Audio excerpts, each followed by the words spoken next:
বন্ধুরা, আজকে আমাদের বিয়ে করার পর 1 মাস পূর্ণ হলো। তো আমি আজকে 1 মাসের একটা অ্যানিভার্সারি প্ল্যান করেছি তোমার দিদিকে না জানিয়ে। তো আমি চেষ্টা করেছি একটু সাজানোর। তো তোমাদের দেখাচ্ছি কেমন হয়েছে, একবার দেখো, দেখে আমাকে কমেন্টে বলবে।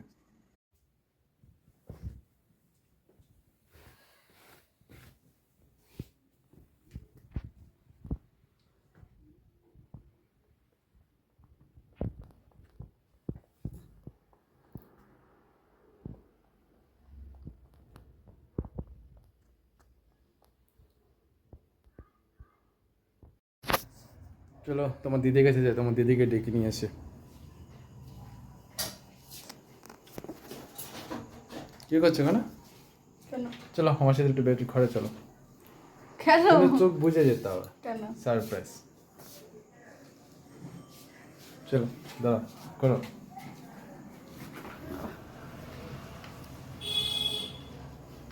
দেখো আমি পড়ে না যাই। আছে, চলো পড়বেন।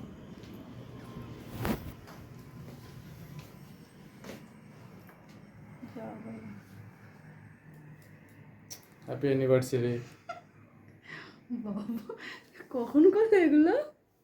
করলাম কাজের ফাঁকে। বাবা, ভালো লেগেছে? হ্যাঁ খুব সুন্দর। হুম, তুমি এত সুন্দর সাজাতে পারো? চেষ্টা করেছি, জানতাম না তো। বেশ সুন্দর করে চেষ্টা Thank you. করেছি তোমাকে খুশি করার জন্য। থ্যাংক ইউ, খুব ভালো লেগেছে। আসো, চলো কেক কাটি। আসো, অ্যানিভার্সারি কেক, তাদের আসো।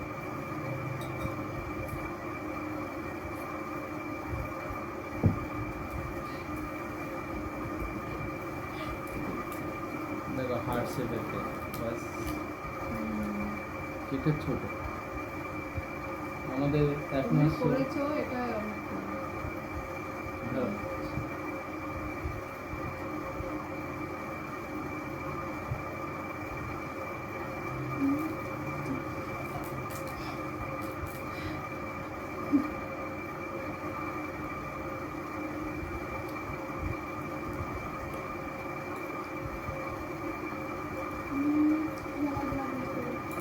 Happy anniversary.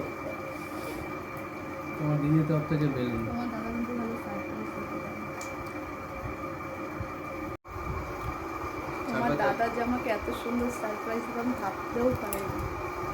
আমার তো খুব ভালো লেগেছে, বলছে তোমার ভালো লাগবে কি না লাগবে আমি জানি না, আমার ইচ্ছা মতো আমি করেছি। আমার তো খুব ভালো লেগেছে, আমার খুব ভালো লেগেছে, আমি খুব হ্যাপি। Thank you. তোমাকে এখন সারপ্রাইজ প্রচুর দেবো, বাস অপেক্ষা করো। আমি চাই তুমি এরকম আমার বড় সারপ্রাইজ, আমি ছোটো ছোটো দাও, আমি তাতেই happy। সুন্দর ডেকোরেশন হয়েছে। কখন করলে তুমি? আমি যাই হোক, খুব ভালো হয়েছে, খুব সুন্দর। তোমাদের কেকটা বাই।